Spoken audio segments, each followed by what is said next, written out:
tomorrow the window closes. You mentioned that you had a squad of about 40, if I'm not mistaken. Are we expecting some to leave, some to still come in? And what do you make of this? We've been exposed to this phenomenon of this transfer room that's revealing transfer figures and how much you bought Salles, how much you bought Allende. Is it good for our game? Is it bad for our game to know those figures in the future? Okay, the issue of transfers, we've got enough players, and I would really not want to talk about what is most likely to happen, because I think I'll be taking away what the management is supposed to be responsible for in this club. So I will try to move away from the issue of what's going to happen in the last 2 days of the window. But if Lionel Messi can want to come this side, why not, guys? Why not?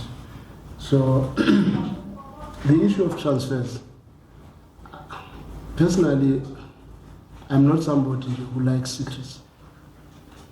I'm that type of a person, because I don't think it helps much when you are trying to conceal the truth and the truth comes out, and probably that's where a lot of damage happens.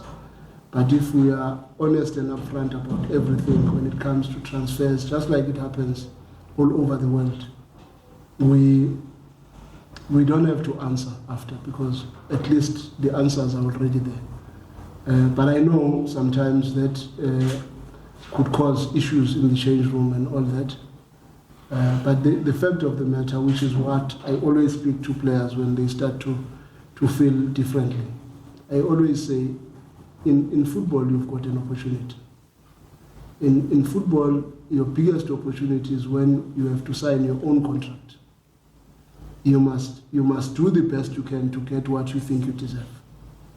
And when you don't fight at that time, if Tapelo comes after and he fights and he gets what he thinks he deserves, if when you said 5 cents is good for you, and Tapelo says, no, I need 2 rands, you can't come back to me and say, hey, but I don't think Tapelo deserves 2 rands if I'm on 5 cents.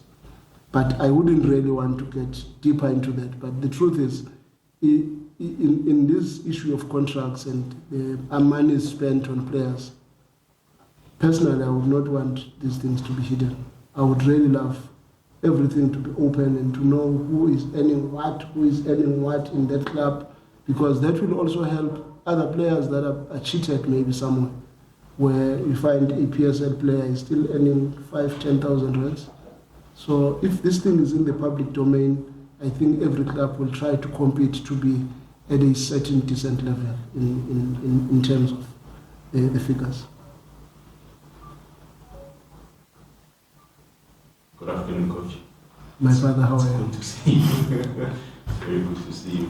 Coach, I think with all due respect, it's not a foregone conclusion that you will go to the group stages, but it looks like it. What's the feeling in and around the club? I think the club desperately, in inverted commas, needs this tournament.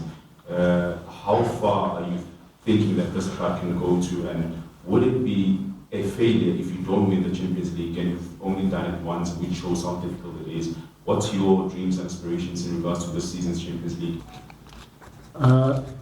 When I started coaching, I've always wanted to win from a very early age. I wanted to win something. I wanted to replicate my name as much as I can in many things that I do in my life in particular as well. I always want to win. And that definition of who I view myself has always driven me to want to win every match that I play. And thus, I probably am the fortunate one, because I think I've coached in almost all the divisions in football, and I think I've won something in all these divisions in football. But when I got into Sundowns, I wanted to be part of a team that can win a championship.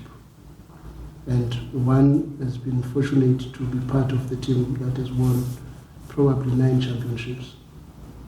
And once I've won 1 championship, then it moved to the Champions League.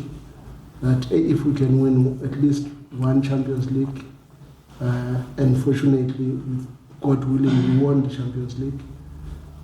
But if I were to tell you my biggest ambition as a coach, it would be to win the Champions League. I wouldn't mind anything else. I know the championship is the gateway to winning the Champions League, but personally, as a person, I will give everything I have to make sure that we win the Champions League. And I'm very optimistic that we've got a realistic chance to win the Champions League. We just have to keep our feet on the ground and understand the dynamics and the challenges of all these different profiles of matches, because I think sometimes that's where we've let it loose, because the games of football in the Champions League are completely different. At home, most teams are going to be sitting back, but away from home, probably that's where we've got a chance to win the Champions League, by trying to do the best we can away from home when opponents are doing what we normally do at home. Because probably that is the reason why we even chose a preparation phase that made us to play more against teams that were not playing with low blocks, but teams that were coming at us, because the plan was to try to make sure that we prepare ourselves for that stage where there is no respect, because the respect is what we are getting almost every second or third match, or maybe every match in the PSL. But in the Champions League, once you get into the group stages, your defenders that are not used to defend that much, because they are always possession-based, because the opponents are only coming with a counter, never really get the preparation to deal with opponents that will come at us. So the preseason went very well, and we did very well against those teams that were coming at us, not teams that gave us any respect. And that for me was a perfect dress rehearsal of what we would like to see in the Champions League, more especially in the latter stages of the Champions League. So it was a bit of a big compromise, because we knew the first games of the season that we were going to play were going to be against low blocks, because we were going to play PSL matches, but we had to take the direction to say, what are we preparing for? And the Champions League, the African Football League, the Club World Cup was the strongest in our minds when we made decisions to go and choose the opponents that we chose, not opponents that we were going to dominate, but opponents that we really had to share possession with. So, yes, it would be a failure if we do not achieve that, because that's what we've been trying to fight for. We have failed so many times, but sometimes failures are lessons, and our lessons learned maybe will pay off one day. Homoto, after Homoto, will take the last 3 questions. Homoto first. Homoto Mngqithi from Sunday World. Coach, my question is that you recently mentioned that you are not worried or scared to take decisive action against players that you believe are not playing as they expected to. So my question would be, how do you communicate that to star players, and how do you send your message across, and that you don't create unhappiness in the camp, and that you don't create a lot of tension in the change room? I'm not sure whether I want to answer this question, but the truth is, I do not have star players, because I've seen so many good players messing their lives. I try to be very open and fair with everyone, and offer advice when necessary. By the time I take a decision, it's usually after a long talk where everybody is aware which direction I'm going to take. But the truth, I'm probably the most transparent you can find. And when I'm unhappy with something, I'm unhappy. And when I make a decision, I die with it. I'm that type of a person, but I'm not emotional. That's one thing you must know. I'm never emotional. And all these players are my kids. I'm old enough to become their father. So it is very important that in whatever I encounter with the players, if I decide to punish, I must punish just like I would punish my child. But I must not be emotional and move this thing away from punishment to hatred. So I don't hate any player, and I love them all, and I laugh with all of them. But when I punish, it's always as a result of a long conversation and warning. But fortunately, in this club, I have not arrived to that situation where I have to punish anyone. Thank you. Coach, just to add on to Masola's question on the price tag of Swallows, in any way does it weigh heavy on him? And looking at his character, and you work with him every day, I'm sure you know the character he has. Is it something that would affect the way he plays on the pitch because now it's out there? And the second one, you mentioned that you have a squad of 40. Is that easy to manage throughout the season, knowing that there are those who want to play?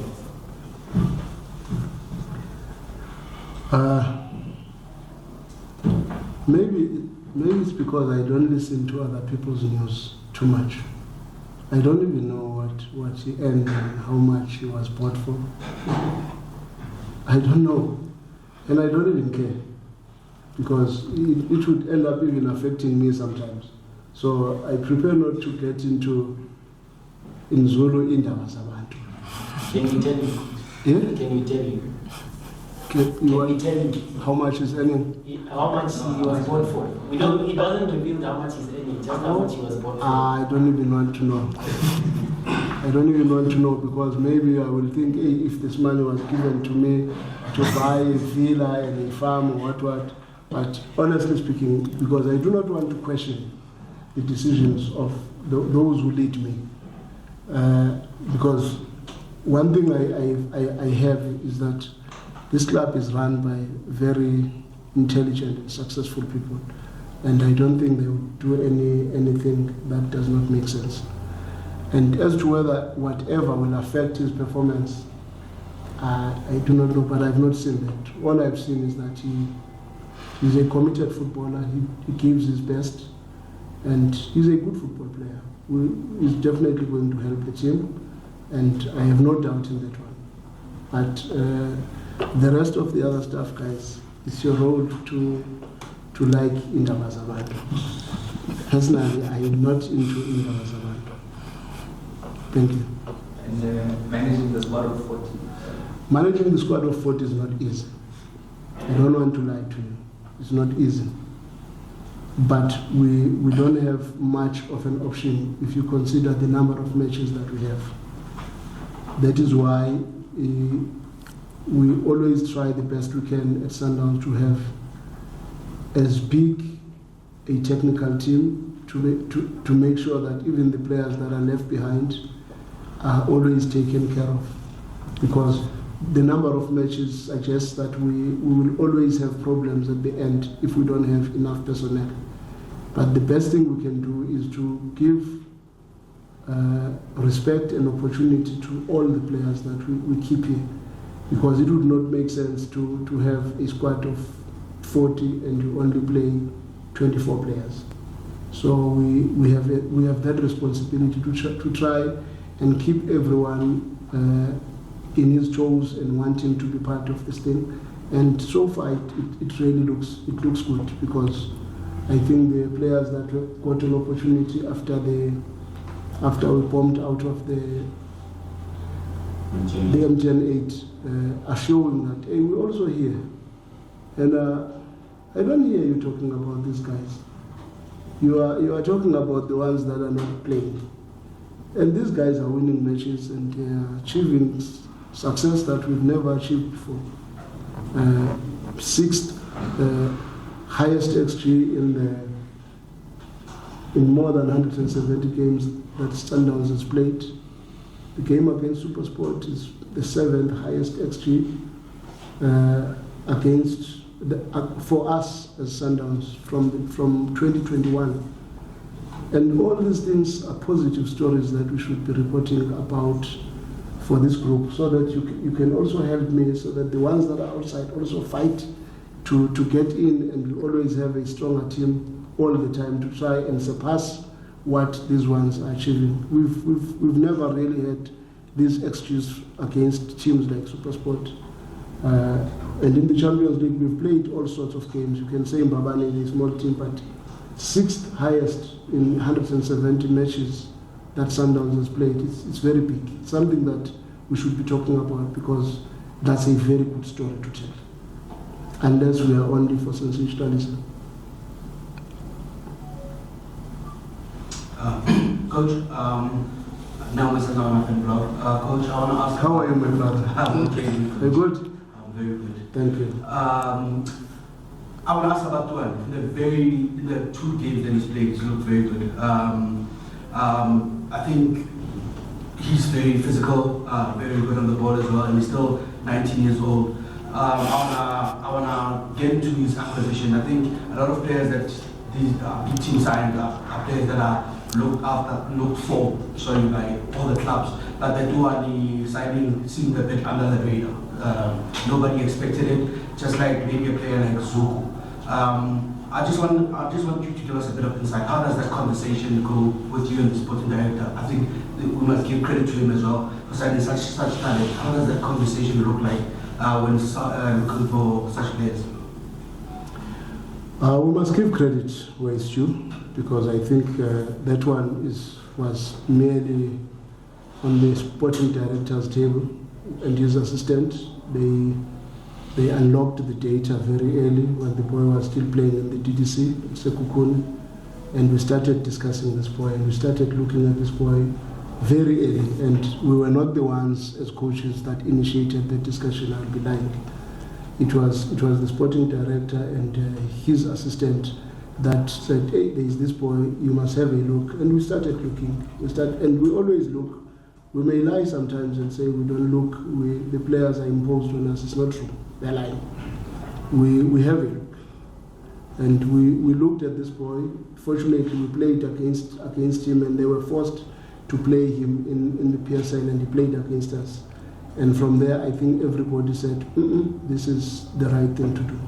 Because the boy physically is very good, technically is very good, his attitude is out of this world. It's those players that when one day he becomes a captain of this club, you must not say what happened, because he's intelligent. For him at that age to be tactically astute as he is, credit should be given to even his previous coaches, because sometimes some of the things that he does in a team that is as complex as Sundowns will really amaze you. And I really do not want to take credit for much of that boy. Maybe my credit would be, I said, let's see what he can do for us, because it was a time where everybody else would have said, hey, maybe it's going to be difficult. Why are you bringing a youngster at the stage when the team is not in a comfortable space? But that's me. That's how I view football. That sometimes you must just give an opportunity so that you can have something to talk about. Because sometimes it's so easy to block and procrastinate and say, no, hey, we are not sure because it will be the first match, what. No, just give and see. And I've done that with so many players. And even the young players here in the team are very excited, because they know that one will put you in, and I will put you in. Because when I believe you have achieved in the metrics of the team, I have no excuse not to give you a chance. Because when we coach you and advise you and say, in this situation, do this, do that, then the next thing is to see in a match, so that we can have something to talk about. Then we know where to start now. But when a young boy like Tiwane just gets in and he gives these kind of performances, gives so much in terms of our metrics. Our rest defense is good, high and wide is good, his passing game is good, aggression is good, the distances he covers, the high speed runs, the super sprints, everything that we want from players who are playing these positions is giving us that. We must move on. Let's see where this thing will go.